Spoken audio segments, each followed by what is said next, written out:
Hey everyone, welcome back to Bros and Shows. I am your host, Josiah, aka Mauler67. And with me, as always, you know I got my buddy, I got my pal, I got my brother Austin. Austin, how you doing today? I'm doing not too bad, a little tired, but overall, not too bad.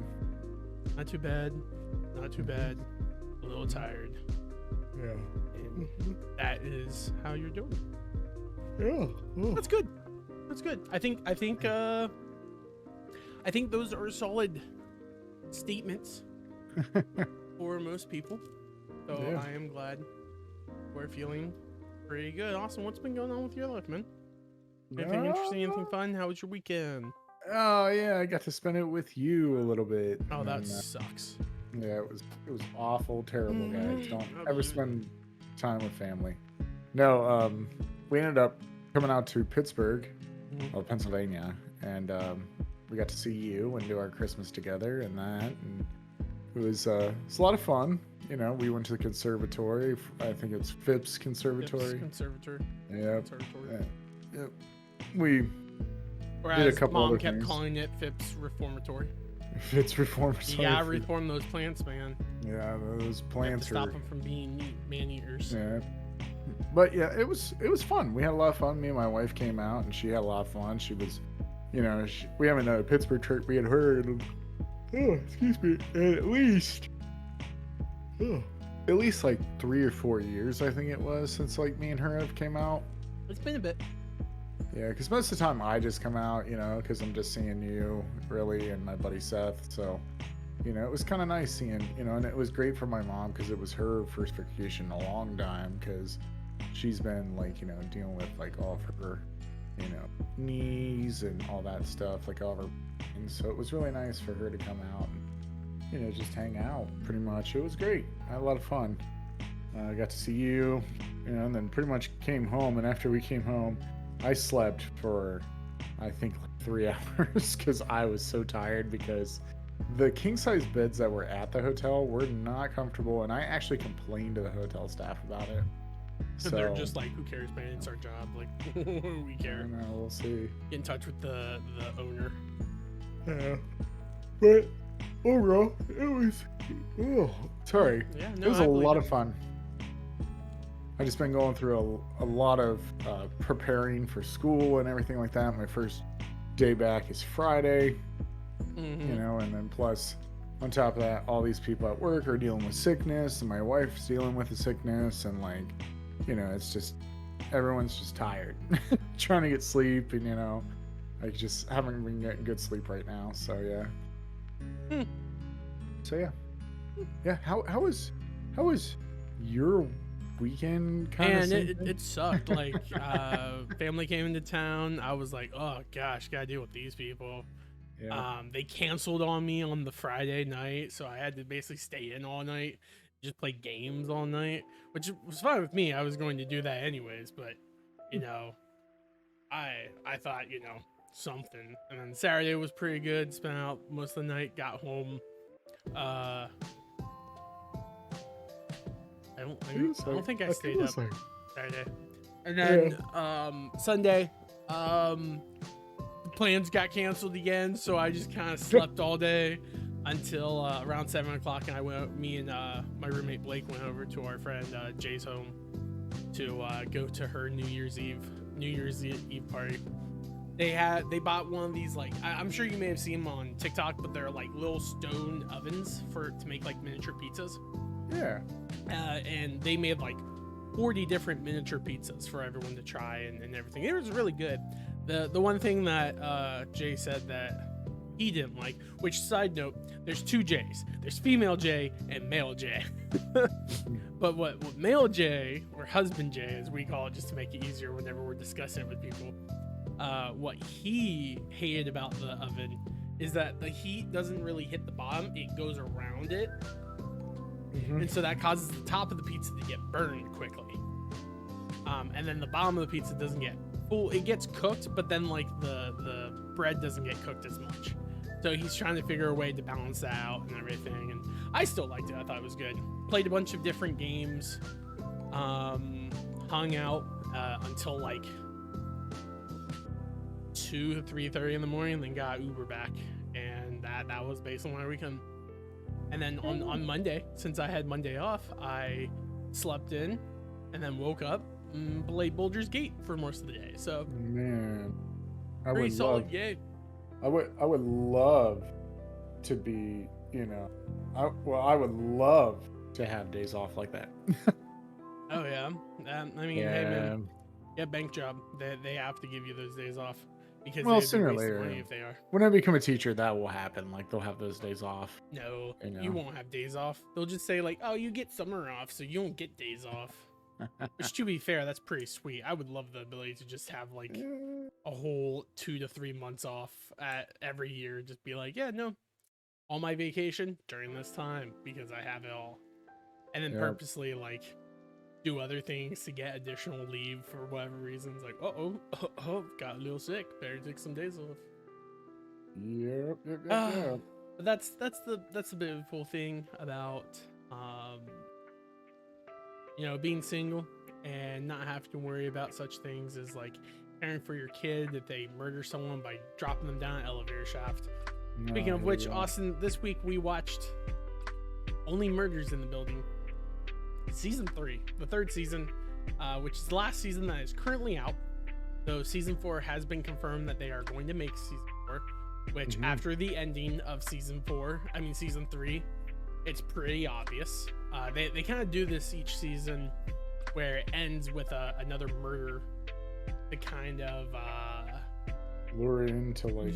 lure you in to be like, ooh, another season. Oh, now we have to wait. You need to wait a couple years, and who knows what could happen within that year. So, Austin, what did you think of Only Murders in the season 3? So, actually, I enjoyed this a lot. It was like how first season was. I mean, second season was, where I really enjoyed it. I like the whole thing that they went through compared to just, it was like a different, it's a different take from season 1. I feel like most of the time. I did like season 3 a lot because you did get your chance to get Paul Rudd. Paul Rudd was in most of the season. I was so happy about that. Yeah. When they did this initial flashback, I'm like, okay, this will be the Paul Rudd episode. And then he just kept showing up throughout the season. I was like, yay. Except he was playing the character that I didn't like too much. So it was like, is it really worth it? What's really funny is like the Easter eggs they threw in this season for like certain characters. I laughed pretty hard. References. Like, the reference, like he was like, you're just a washed up superhero actor. Like they said that, and I was like, yeah, he plays Ant-Man. That's funny. But or the father of the bride joke. That was great. I died when they said, it's like, but we're the father of the bride. And it's like, both of you? He's like, yeah, we are the fathers of the bride. It's like, stop. Yes, that was a movie that Martin Short and Steve Martin were in. And it was about that. Like, it was the whole that was the whole concept of that movie. And I laughed so freaking hard at that. I was really excited. Meryl Streep did great in this season. I enjoyed her a lot. I really enjoyed her. I thought her playing, like, first off, her singing was fantastic. I assume that's her real voice and everything. It is. Like, it's fantastic.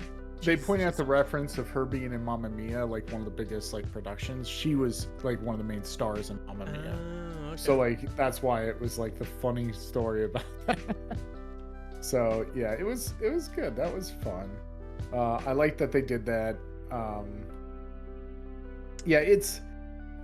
I like this season a lot. I liked it. I think it just grows. But the only thing that I see that could be a problem for the future is like it can become stagnant.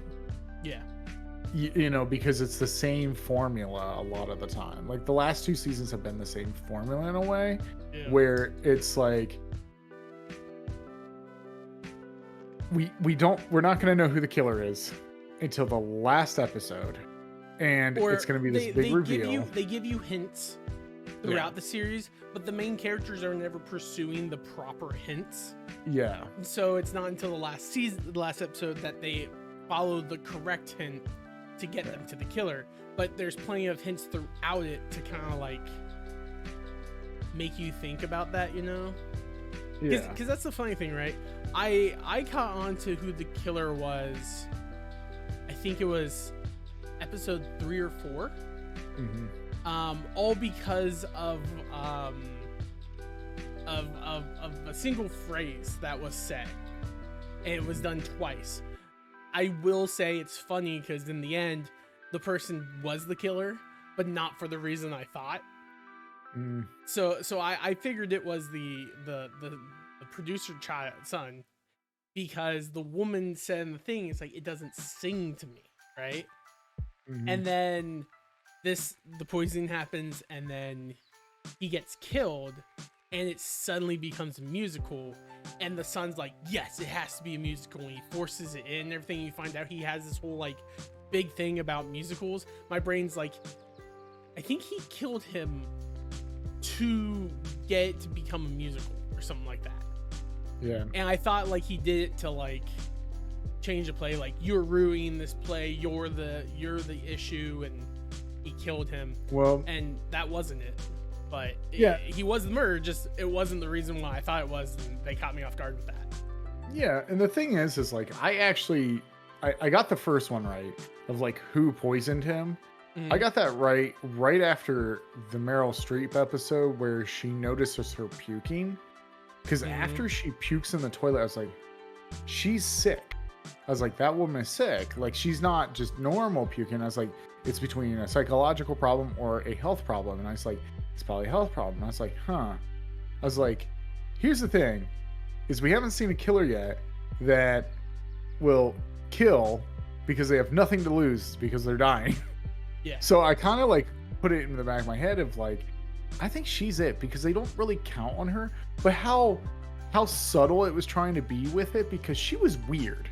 She was so weird with the whole kissing in the mouth thing with her son that's gay, and she was trying to convince people, like, she's like, oh, he's gay, we can kiss on the mouth. I was like, kiss on the mouth? That's still weird. Like, that's, it was the prolongedness of it. It wasn't like a peck can go on like a it was like a passionate, passionate kiss. It was weird.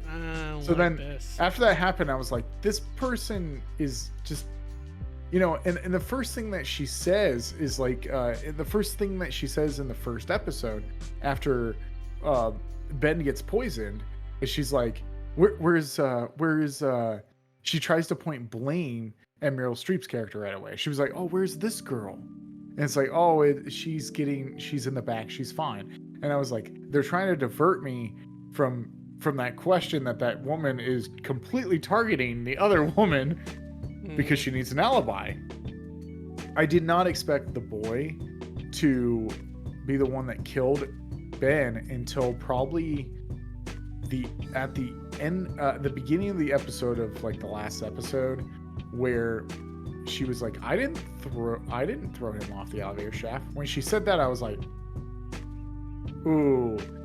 Then she didn't do it. This is a case. It was super obvious that it wasn't her who killed. Whenever she said like, I poisoned him, I did, okay. Yeah. And she was very like nonchalant about like, yeah, let's do it, let's move on type deal thing, because you could tell like, yeah, I poisoned him, but he just got sick. That's it. Like, I specifically intended not to kill him. And when you specifically intend not to kill someone, you don't then just push them off the elevator shaft. No. Which was fun. That doesn't make and sense. the second that she admitted it, I'm just like, she's not the killer. And I'm like, it's definitely her son. Or the other person I thought... So this show did a good job of this season of doing red herrings, where they're like, oh, it's this person, oh, it's this person, oh, it's this person. Yeah. The issue is that each time they focused on someone, you knew they weren't the killer, right? Oh, yeah. Because it's the same, you mentioned before about how the show has like repetitiveness to it. And the one repetitiveness to it is that they constantly point fingers at different people until the last episode, where they then point at the correct person. Yeah. And so anytime they point at someone, you know they didn't actually kill it. But the thing I liked about it is that each person they pointed the finger to had a motive and reason to kill. Where, like in the first season, they did like the whole Sting thing, which didn't make any sense. They pointed to Theodore's dad for the murder one time, and then like all these different characters. Like they jump around to these different characters, but it's never like, oh, these guys have a reasonable motive for murder. I did like some of the cameos that happened this season. I thought Yeah. it was pretty fun. Mel Brooks was in it for a hit. Mhm. The actor that I hate the most, it was in it. Well, I don't hate him Why the you most. I hate just Paul Rudd? oh no, I love Paul Rudd. Then Paul why Rudd's you great. hate him? One of the people that made a cameo in this season, I have like a very there's something that he did in his past that I have read about, and I just can't forgive that actor of what he's done. Okay. And that's Matthew Broderick. Because the thing is a lot of people don't know this until recently. Actually, they've been finding out that Matthew Broderick actually killed 2 people, and he got away with it, like back in the 80s. He was drunk behind the wheel of a car in, I think it was Ireland or something, and he killed like 2 people, and like people don't mention it. And then suddenly, like since TikTok became a thing, like people are like, did you guys know that Matthew Broderick killed these 2 people? He was drunk and driving and he got away with it. And it's like, yeah, I've known that for a long time. That's why I don't like him. And like seeing him in there, when something like that happens and I have a grudge against that actor like that, it turns me off from him, because I'm just like, this guy did something terrible, and I don't. It's like if Kevin Spacey came out of the woodwork, which he did, comes out of the woodwork and then does like an interview with like someone, or he does another movie, people are gonna look at him weird. Like they're gonna be like, this guy did these evil things. It's like if Bill Cosby or Danny Masterson came back and did movies. You know, it's a tainted thing that like I feel that's tainted, and I just don't like that actor. But I did like the interactions that he did have with Steve Martin, though, because when he was like, oh, this is the first time he kicked me off of a role, and he's like, you were trying to play Ferris Bueller. And and he's like, you're way older than that, and he's like, yeah, whatever, but I was clever, whatever. But the other thing is they had a lot of different other cameos that I thoroughly enjoyed throughout the season, and I'm glad that it's getting popular more. Like it was already popular, but now I kind of feel like there's people now that are trying to get on that show because they like the concept of it, and they also love Steve Martin and Martin Short. Those are great, 2 great guys, and Selena Gomez is too. Like I recently, oh my gosh, I hate bringing this up, but I've been listening to Selena Gomez now. Like from time to time it will come up because I did more research on her and like, about her life and stuff, because I've heard like a lot of great things about her, and I was like, I'm going to look it up. But then I realized, I was like, I know some of these Selena Gomez songs. But I feel like there's a lot of actors now that are trying to get on this show. Because, you had Jane Lynch reprise her role again as Charles's, what was it, stunt double? Stunt double, yeah. Yeah, stunt double, which was great. I love her. I think Jane Lynch is amazing. And now she's going to be like a huge focus for a whole season, which is going to be great because they're going to try to solve her murder. And I think that's fun. But what's the only problem there is something that I do have a problem with right now. He stole money and grudge for one time and cleared his house with a fart. Yes, it's true. Primeval did clear my whole house with a fart one time, and it was awful. I remember it, and I have nightmares. There is like a slight problem I do have with Selena Gomez in this show, and it's not her, it's her character. And the character is every season she has like a new side piece. Like it. Okay. First off, before you say anything about that, right? Yeah. I agree, but it's not just her. It's her and Steve Martin. Like their story is always like, I like this person. For her, it's like, I like this random person who may or may not be connected to the case. And Steve Martin is like, I like this person, but I have commitment issues and things always fall through because I'm a horrible connection. The only one who was new this season that didn't do it was Martin Short. Martin Short's character, who met someone and he was I like someone who may be connected to the murder. I completely agree. You know what I was thinking of? Tie-dye guy. It was tie-dye guy, then the art girl, and then now it's this like, It was some type Dude, of investigator. I was waiting for it to be revealed that he was working for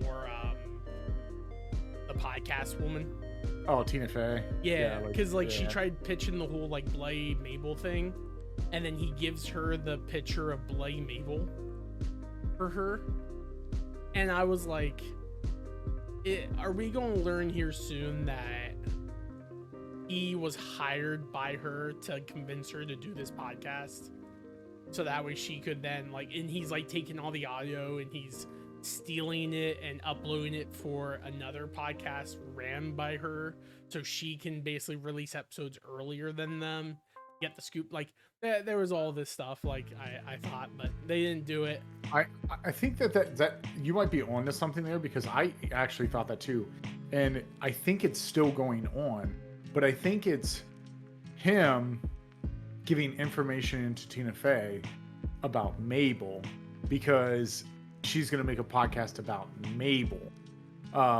And I don't know, because there's a lot of stuff that's behind Mabel, because number one, we have not really seen anything of Mabel's background except for her father type deal, him dying.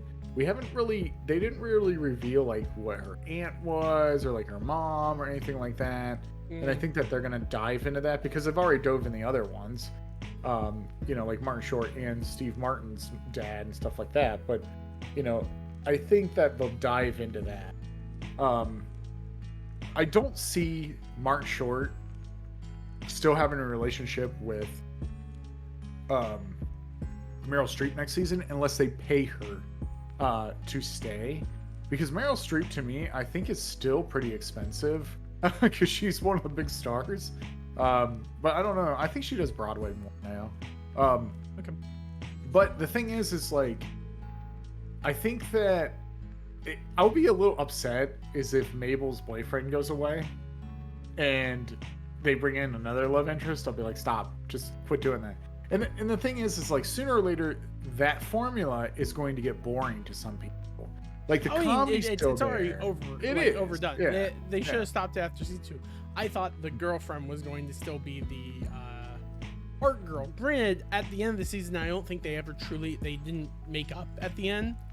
So that could explain why they're not together. I'm just very much tired of Mabel's story being I am investigating this murder with these 2 older men, and we all want to find love. Can't you just come up with something else, something better? Yeah. So, I don't know. I really still enjoyed this season. I thought it was great. I died the one time where Steve Martin goes into his white room and then he comes out and all the babies are everywhere, and I just died. I was like, what the heck? And he's like, you guys, let's take 5. Go to your therapist, do something, because whatever you just saw, I like that concept of that. That was pretty funny. There was a good number of funny moments in the show that were kind of like that. Yeah, With there was some really good. You blacked out, and they're like, "What the heck? What the heck?" It's like, you went to your white room, man. That's what happens when you can't fix. And I just love the fact that he just starts cussing before he enters the room. What's really funny is the first episode where the second episode where Steve Martin and Selena go to that guy that's supposedly his security, security guy. I see that photo and I was like, oh no. And who was it? My wife was watching. She was like, what? And I was like, that is a Photoshop photo. And she was like, no, it's not. And I was like, yeah. I was like, this guy's nuts. It's gonna turn out where he's nuts. And then he's like, yeah, let me get the documents. And I was like, this doesn't look right. This guy's way too much to be. Because the thing is if you're a security guard and you like that person that much, you're obsessed with that person, I don't think you would be a security job. What should have been the red flag is the fact that he was security and they never saw him once. Yeah. That should have been the red flag for them to contact the police. And the thing was, I laughed so hard. But also the other thing is the running gag that is getting old to me is Sting's apartment. It went from Sting's apartment to Amy Schumer's, now to Ben, to Paul Rudd's apartment. And I'm just all that is a caveat for them to have a special guest on. That's all it is. Yeah, it is. It's just allows them to be yes, let's incorporate this special guest. I get ready for the 4th season for it to be another special guest, but then the special guest to actually be the murderer. Because as it stands now, no one has been the murderer who lived there, and that would be a good twist on it, is that the person who's living inside the Sting's old apartment is the murderer. Yeah, I still, the thing that made me bust out laughing the most this season was whenever they're trying to get the confession out of the mom, and they all have cards, and then she's just like, screw this, let's cut to the chase, I poisoned him. And she's like, holy crap, we got it. Why did I write all these cards for? I just love the part where like Martin Short was like reading the back of Steve Martin's like back. He was like, there's cards like. I like that Mabel just held her cards, but everyone else had like some creative way of hiding it. Well, they're actors and producers, and Mabel's not. Mabel's just like that kind of person that studies. So like, you know, if you've ever seen people that act like Matthew Perry was so known for this. Like he would have like you would see him with a magazine all the time when he does the couch sitting at the beginning of an episode of Friends, and he would always have his notes in that magazine. And there was so many times that Matthew LeBlanc would steal like the inserts of the magazine, and he'd go into a thing, and he's like, he would just leave. He's like, "What's the problem, Chandler?" You know. So like those bloopers, but yeah, it's funny because it shows Martin being like that actor, and then the producer having like cue cards in a way. I thought that was a really cool detail that they put in there. It was really nice. I laughed really, really hard when you find out who Paul Rudd was talking to. Oh, because yeah, the cookie. It was the cookie, and he's like, "Oh, you dirty mystery show," and I was like, "Oh man, what a great callback!" I knew the cookie was going to be very important. Yeah. When the second he walked in, freaked out at the cookies being there, I'm like, okay, that's going to be the like caviar. Have you ever seen the movie Knives Out? Oh yeah. Not the Knives Out, the other, like they did the sequel. The Glass Onion. Glass Onion. Yeah.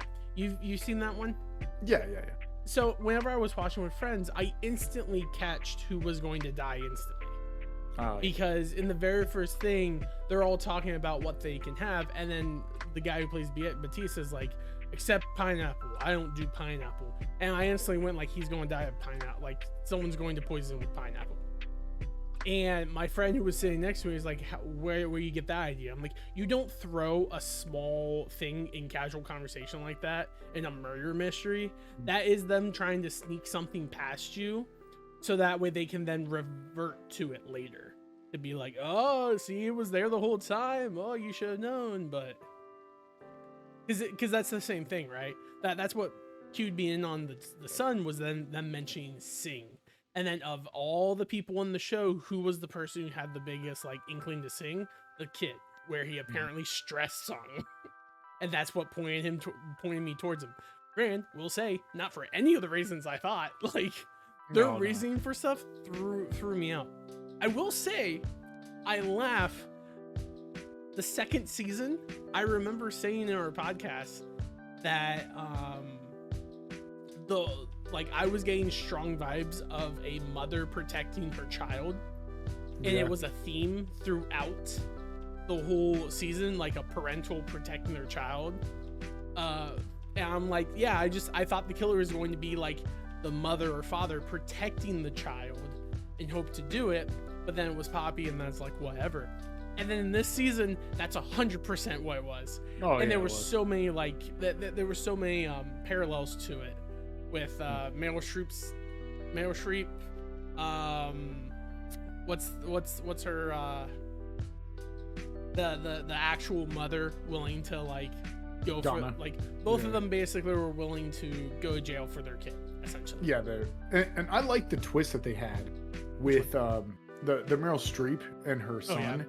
I thought that was really well done, and it makes sense. It makes sense, like how she would be like trying to get back in her son, but the thing is like she knows who her son is, and her son became someone in a way where he was like an assistant for like a big person, which is actually his stepbrother.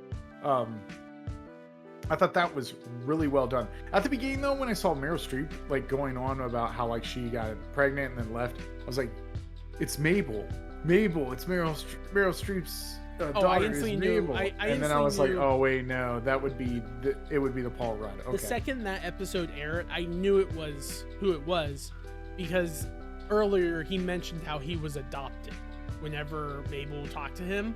And the second that episode showed and she was like giving them up for adoption, I'm like, oh, Meryl Streep is the mother of like Ben, or not Ben, Richard, or Dickie as they called him. Yeah, Dickie. And so I was like, okay, I get that. That's cool, I guess. That was basically like kind of foretold. I will say the one thing that they do in this show that is semi annoying, but it's not like super annoying, is they do the whole red herring last time on Dragon Ball Z thing, where like on the episode, if they want you to remember a specific thing, they'll be like previously on blah blah blah, and then they'll be like, oh, this, and they'll show like little cuts, and then it'll go into the episode. And I noticed that a lot of the times they do it, they're doing it as red herrings. Like they're just showing like what's going to be explored and looked at in the episode. But 80% of the time, like we said, unless it's the last episode, they're freaking going to be pointing the finger in the wrong area, which means all these like to be continues that they say, remember this, are just red herrings. Yeah. And I caught on to that. And so anytime they show me like something like this, I'm like, all right, cool. So this means nothing. Thanks for wasting my time. But it's a great show. Like I can't doubt that. I really enjoyed the show. I think all the actors and actresses did a fantastic job. Steve Martin and Martin Short are great, and Selena was great in this. You know, freaking music was also really good. I loved it. I actually rewound and re-listened to the song. So I was thinking. So there was actually a point where when he's like, we're gonna do a musical, and right when he said that, it clicked in my head, and I was going to tell you, but then that's why I asked you over the weekend. I said, have you started watching 3? And you're like, no. And I was like, because the reason why is because I was like, Josiah's going to love this season because it's a musical and it's got music in it and it's got original scores. And I was like, he'll like this.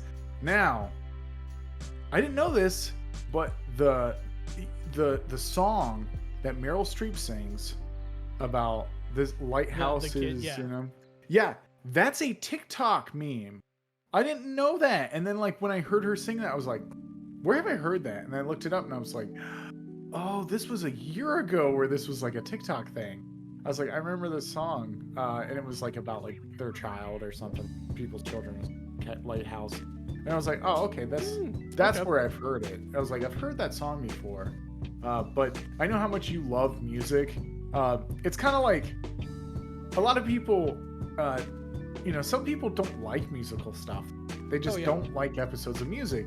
I remember when The Simpsons first came out with their first musical number like episode, everyone hated it. And then like later on it grew on me. I was like, it's pretty good. So then when I started watching other shows that had musical aspects to it, like Bob's Burgers does a bunch of music, like the movie, people complained about the movie, about there was a musical part. And I'm love it when they do music in Bob's Burger. Yeah. The funny thing is like I've always cared about music that way. I've always enjoyed shows that kind of threw music in there. It's one of the reasons why I liked Steven Universe so much was because the music just bopped all the time. And I loved it.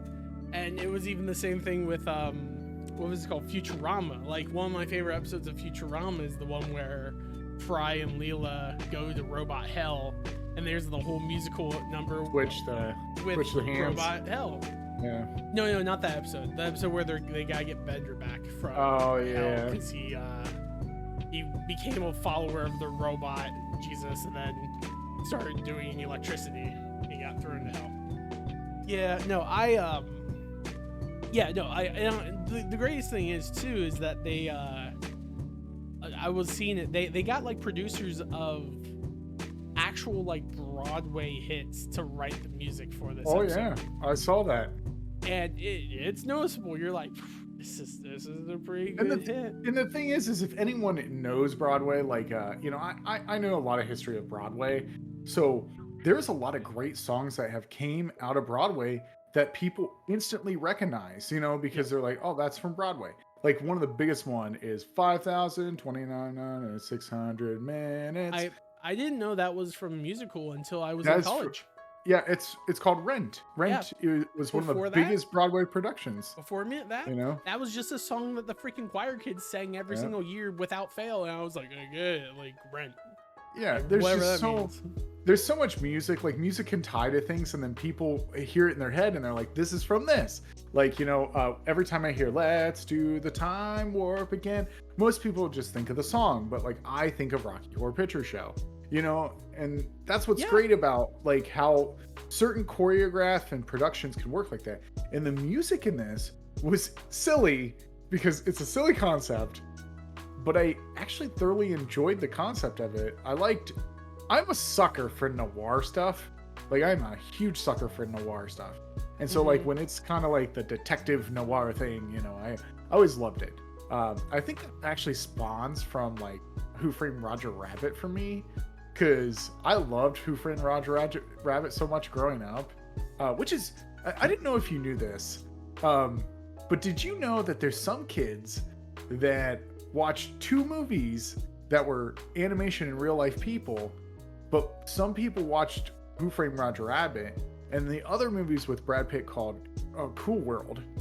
And both Cool World was more adult oriented, but I remember like working at this factory with a buddy of mine, and I was like, "Hey man, we were talking about movies and stuff," and he was like, "Have you ever watched Who Framed Roger Rabbit?" And I was like, "Oh yeah, I love Who Framed Roger. It's one of my favorite films." Blah blah. And I was explaining to him that it was cartoon half, like it was cartoons like spewing into this real world. And then he was like, "This sounds like Cool World." And I was like, "What the heck is Cool World?" And then he was like, "Oh, it's this movie with Brad Pitt about cartoons there in the real world, but the only way that they get transferred into a real life human is they have to have sex with someone like that." And I was like, "Yeah, it's a weird concept. Yes, people, it's a weird concept. Yeah, I'm not joking. And it was interesting to hear that. And then I'm like, well, Roger Rabbit is a little bit more tame than that. It's more dark in the concept of, I will never get the vision of Judge Doom, dipping a shoe in acid or, like daggers for eyes, that stuff. But like hearing that, I was like, that's how did two different kids like get to watch that? Because like I wouldn't be for this. I'd be okay with this because it's murder and violence. Most people see that in like Power Rangers and stuff like that. But past all that. But what I'm saying is I'm a sucker for noir films. So noir, I like the detective stuff. I like the old fashioned, like some of my favorite movies is like Scarface, 1930s. Yes, there was a 1930s version, people.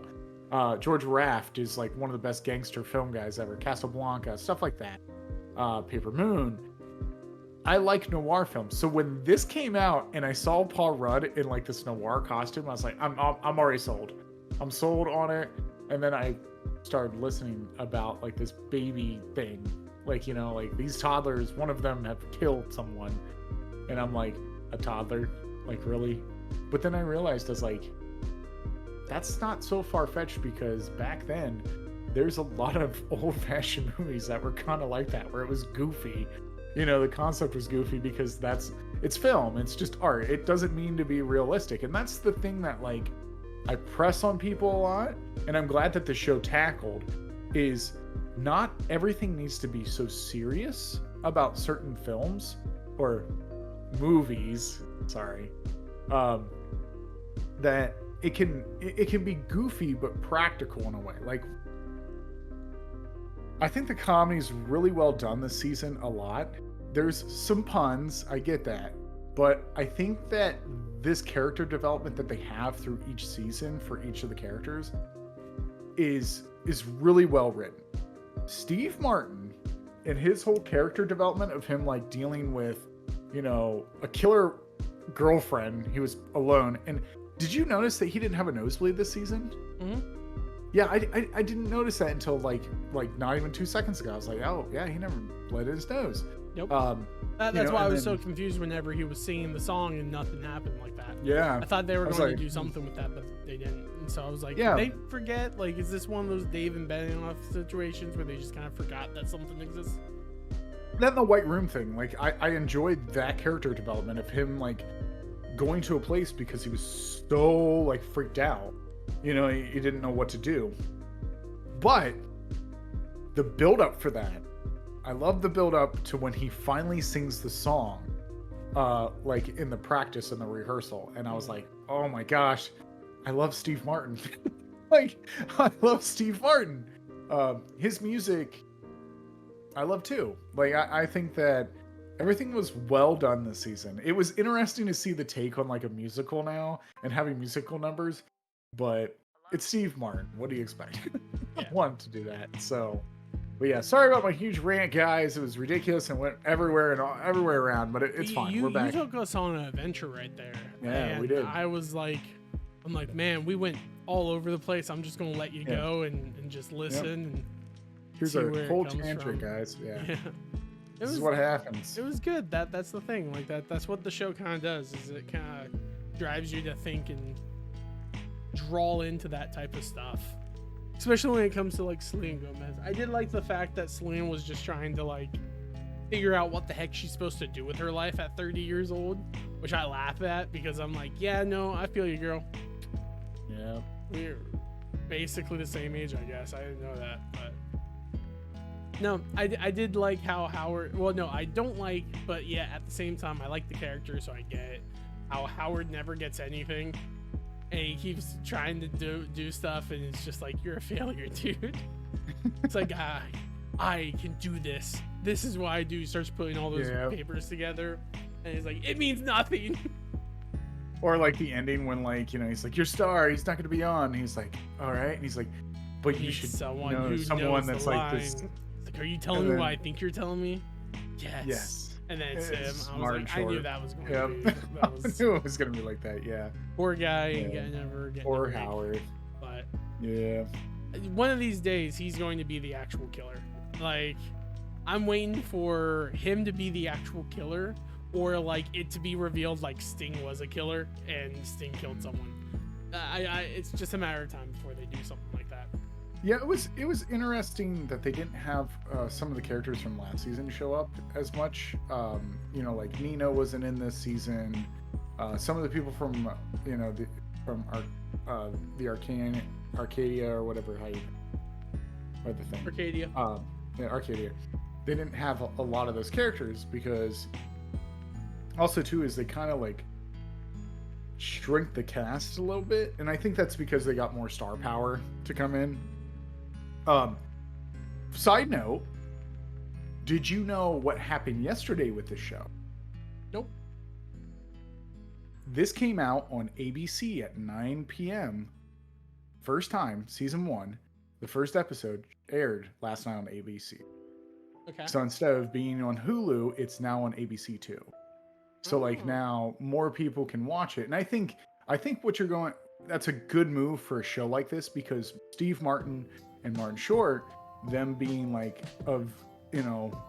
being older, there's a lot of older generations that relate to Steve Martin and them. And I think that will draw more people into that audience. And hopefully, I think that's what they're doing. They did that for a reason. They're like, oh yeah, do you like that show? You could watch the rest of the seasons if you had Hulu, you know? Yeah, and well, Hulu does that with also like Disney Plus stuff as well. Yeah, and I just also like, watch this. It's also on Disney Plus. And what's really funny is my father-in-law just started season 1 like 2 days ago. So he was like, I told him, I was like, you know, Josiah thinks that like, you know, you would love this show. And he's like, really? You said the same thing. And I was like, it is a Tommy show. And he's like, all right, I'll try it out. And he's like, I've watched 3 episodes. And he's like, it's really good so far. And I was like, it'll get better. You'll love every minute of it. And then he texts me and he's like, they got Sting. I was like, yeah. But then it's the fact that like the older generation will like Steve Martin and Martin Short. Mm-hmm. And then like the younger, our generation likes the Selena Gomez characters. What the dweezed? What the dweezed? The dweezed. But yeah. All right, Austin. Do you have anything else you want to say about Only Murders in This Building? Molly is headbutting the crud out of my stuff right now. Just wants me to pet her. No, I am going to be excited when it does come out. I think that the show could probably last for another couple seasons. I don't see it lasting for too long. And what you said last week, when you're like, this show is probably going to end with like one of the Martins like dying, like that's how that is. And when I saw who was shot, I was like, oh no, they finally shot Steve Martin. It's like, no, nope. I It's like, no, assumed it was it Jane was Lynch. either going to be Martin. Like, I think how it's going to end is like it gets revealed that the nose blood that Steve Martin gets. Ooh, now she's attacking me. I love you. I love you so much. Why are you like this? You could just leave me. But you just want to stay and bite me. Sorry. We're going to find out the nosebleeds are actually like a tumor or something like that. Or like we kind of get like this season with the whole heart attack with Martin Short. They're getting older. Who knows? We're going to see it. Maybe. Who knows? Yeah. But anyways, Austin, you got any last things? Are you good? No, I You think it's good? great. Yeah. I'm excited. 10 out of 10. Liked it. Well, 10 out of 10 in the way of like, yeah, I liked it. I enjoyed the I crowd. don't know. We'll have to see what happens. Season 4 Season 4. of Only Murders in This Yeah. Building sometime. Yeah. We'll definitely do an episode when it comes out. We'll be waiting for it. But Austin, next week we're going to be watching the big old What If on Disney Plus. Yeah. Season 2 of What If. It's apparently finished. Are we going to Yeah. watch it? We going to enjoy it or hate it? Who And- knows? And what's really funny is they did the same thing what they did with season 1 at the end, supposedly. Because I've been Oh. my buddy Travis watched it, and he said that every episode is banger except for he thinks one episode wasn't that great. But he said they did the same thing like they did with season 1, where they show a trailer for season 3. So I was like, oh, cool. We'll get to see future stuff. But yeah, we're gonna be watching season 2 of What If. I remember me and you both liked last season. Yeah. We thought it was pretty good. I only remember like 2 episodes that season. I think it was like the one Anthem where shows someone, are great. That's just Yeah. the truth of Yeah. it. We just Yeah. like the enjoyment of the anthem, Yeah. whatever you want to call it. The anthology. That's it, not anthem. Anthology Yeah. of it. All right, Austin. Thank you so much for joining me on this episode of Bros and Shows Only Mirror. Thank you all so much for stopping by. Until next time, when we watch What If 2, thank you so much. Tune in.